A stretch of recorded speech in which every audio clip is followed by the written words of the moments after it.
Pros and Cons of Water Disinfection Techniques, a European Perspective, presented by Walter Wohanka. First, I would like to point out that water treatment has to be seen as a part of an adequate disease risk management. Whatever technique you choose, it is only part of such a system, and it must be compatible with your specific production site conditions. Commonly used techniques to eliminate plant pathogens from irrigation water are pasteurization or heating, UV, filtration, and various chemical treatments. Sometimes also combinations such as slow filtration and UV are applied. Before starting with the different treatments, I want to point out that for all systems, and that is really very important, for all systems, a good pre-filtration is absolutely necessary. For some techniques, for example, slow filtration, it might be sufficient to remove the coarse particles by using such a screen filter. For other techniques, for example, UV, a good fine filtration with preferably less than 50 micron is recommended. As you may remember, Les Evans from Gem Water gave an excellent presentation about filtration techniques at the webinar at 10th of January. But now let's start with the first water treatment technique, the pasteurization or heat treatment. A pasteurizator usually consists of two heat exchangers, you can see them on the left side here, and a lot of pipe work, and of course a heater. In a first heat exchanger, the recycled water is heated up to 95 to 97 degrees Celsius, and this temperature should be maintained for at least 30 seconds. Research has demonstrated that lower peak temperatures of about 85 to 95 degrees in combination with longer exposure times of about 3 minutes are sufficient to obtain nearly the same efficiency as a standard procedure. Such a system would need lower investment because no extra heater might be necessary, and of course has a lower energy input. Recently, there are also attempts to use solar heating with much longer exposure times to get similar efficacy, but we are still waiting on scientifically proved results. Pros and cons. Heating certainly is one of the most effective, reliable, and easy to handle water disinfection methods. Unfortunately, this highly effective system needs very high investment and has a high energy input, what means additional costs. However, due to its high efficiency and reliability, it's widely used in the soilless cultivation of vegetable and cut flowers in particular, especially in the Netherlands. In such cultivation systems, only low volumes of drain water need to be disinfested. However, pasteurization is not suitable for the big volumes to be dealt with in pot plant production or nursery stock cultivation. In contrast to pasteurization, the UV technique, the next technique, can be used for very small as well as for very big volumes. For disinfection, only the so-called UVC light is applicable.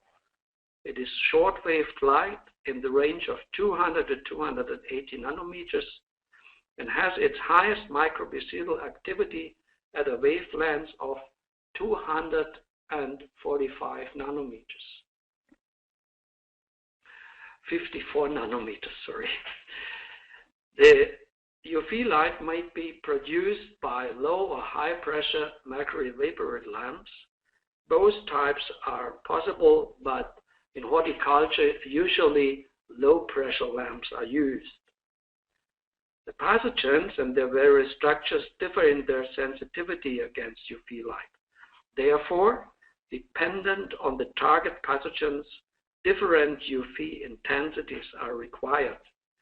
To kill most of the relevant pathogens on plants, we recommend 1,000 to 2,000 joules per square meter, the higher dose for viruses in particular. But be careful, sometimes the UV dose is given as millijoule per square centimeter, and then the values are tenfold smaller. Very important is to know by using UV that the water quality, that means turbidity, color, organic content, and iron, may reduce the efficiency. Therefore, the transmission value of the nutrient solution or irrigation water, the so-called T10 value, has to be determined. The T10 value is the ratio in percent between the intensity of the incident radiation to the radiation after passage through a 10 millimeter water layer. Usually this T10 value is in the range of 70 to 80%, dependent on fertilizer, organic loads, and so forth. However, it can go down to 50% or even lower. In the latter case, if the T10 value is very low, then UV might not be the best solution. Then better other disinfection systems should be used. Then the UV unit must have, I would say, must have a sensor to check the UV intensity. Due to varying water quality, precipitation of chemicals, and aging of the radiators, the UV intensity may decrease over time. Consequently, cleaning or exchange of the radiators might be necessary. The radiator has an average lifetime of about 7,000 hours. For a high transmission rate, pre-filtration, or better to say fine filtration, is absolutely essential with UV. The pore size should be below 20 micron. However, due to the high cost, often 80 to 100 micron filters are used. But please think about UV light is just light, and therefore shaded particles cannot be affected. In practice, usually we have modular design of the UV, as you see on this picture. And here one module consists of 4 pipes, stainless steel, and inside is the radiator. And dependent on the capacity, you can connect as many modules as you want, or you can disconnect if you don't need so much water.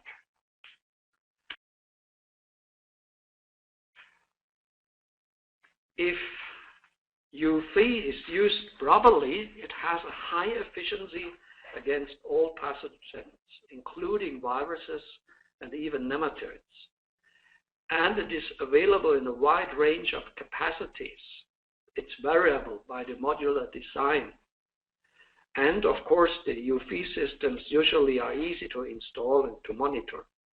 However, downsides, efficiency drops with low transmission of the nutrient solution and with bulbage. Furthermore, interactions with micronutrients may occur, especially high contents of iron chelates may reduce the transmission, and the chelates are broken down by the UV light in such a way causing iron precipitation as iron phosphates. This has to be monitored and reconsidered at the iron fertilization. This is especially relevant with ebb and flow and similar systems, where we have a backflow of about 90 to 95%, and therefore the same nutrient solution passes several times through the UV lamp, in such a way reducing the iron chelates. Finally, high efficient UV systems need relatively high investment and the radiators have to be cleaned regularly and renewed after a while. That and the energy consumption mean additional costs. But nevertheless, to my knowledge, UV is widely used in European horticulture. The next decontamination technique is filtration.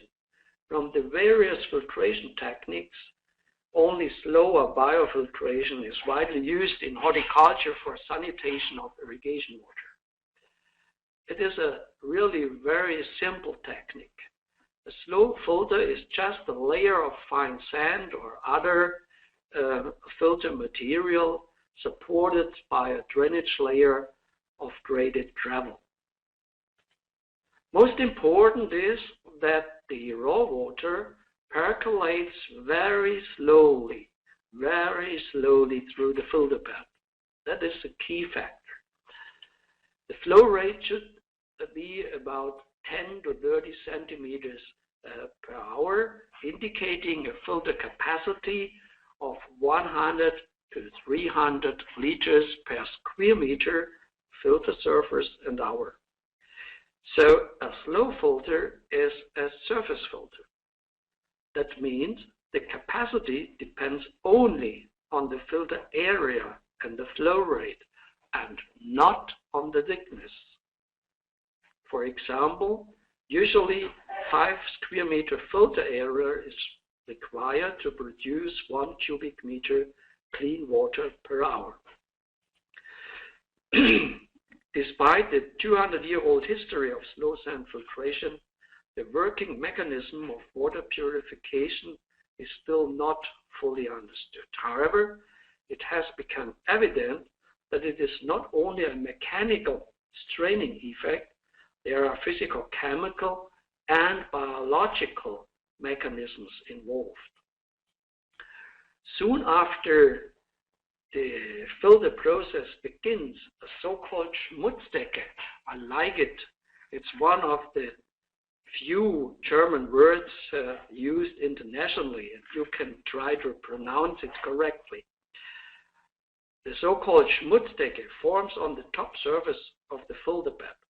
It is a thin layer of impurities, or simply a filter skin, intensively colonized by a wide variety of microorganisms. As you may see here in this electron microscopic picture on the left, here the bacteria embedded in sort of slime, forming a biofilm. Oh, sorry, I have to go back. Depending on the raw water quality, clogging may occur after a few weeks or months, and in contrast to standard sand filtration, cleaning of the filter bed is not done by backflushing, but by scraping off or raking only the top layer of the filter bed, just some centimeters or less than an inch. The design of the filter box or the filter container may vary widely. Very often such standard water tanks are used for indoor filters in particular. However, the size of slow sand filter actually is unlimited. Here a larger outdoor filter showing a water inlet providing more oxygen into the water, which is favorable for the microbial life. For nursery stocks and other outdoor applications, often pond-like filters are used, as to be seen in this picture. Actually, every water storage tank or water reservoir can completely or at least partially be converted into a slow sand filter. As I mentioned, despite a certain self-cleaning effect, from time to time, cleaning of the filter bed will be necessary.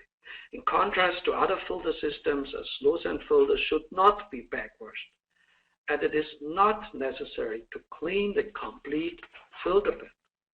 The cleaning procedure is quite easy. Just the top layer has to be removed, be scraped off 1 to 2 centimeters. At smaller filters. This easily can be done by a shovel, as you see here in this picture, or at large outdoor filters using suitable tools with a tractor, as it is shown by the right picture. Also, raking is possible. However, after several raking procedures, usually the top layer has to be removed anyway. The main advantages of slow filtration are the low investment, the low energy input, and its variability in size to cover very small as well as extremely large capacities. The construction is quite simple, so growers are even able to construct them with their own stuff. Very often, already existing water reservoirs can easily be converted into slow filters, reducing the installation costs. Finally, it's a biotechnique.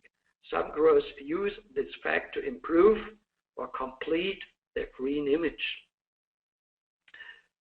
Slower biofiltration is a reliable technique to eliminate Pythium and Phytophthora in particular.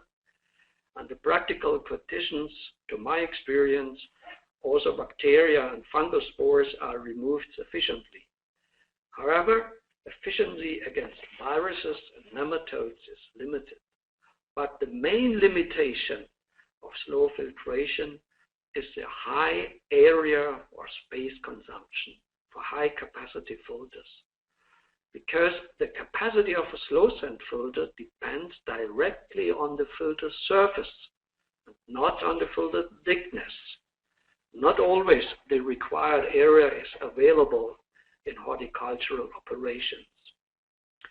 Furthermore, another downside, frequent clogging may occur under certain conditions, so frequent cleaning may be necessary, especially if the water is contaminated by inorganic material like silt occurring at outdoor water reservoirs or river water after heavy rainfall, for example.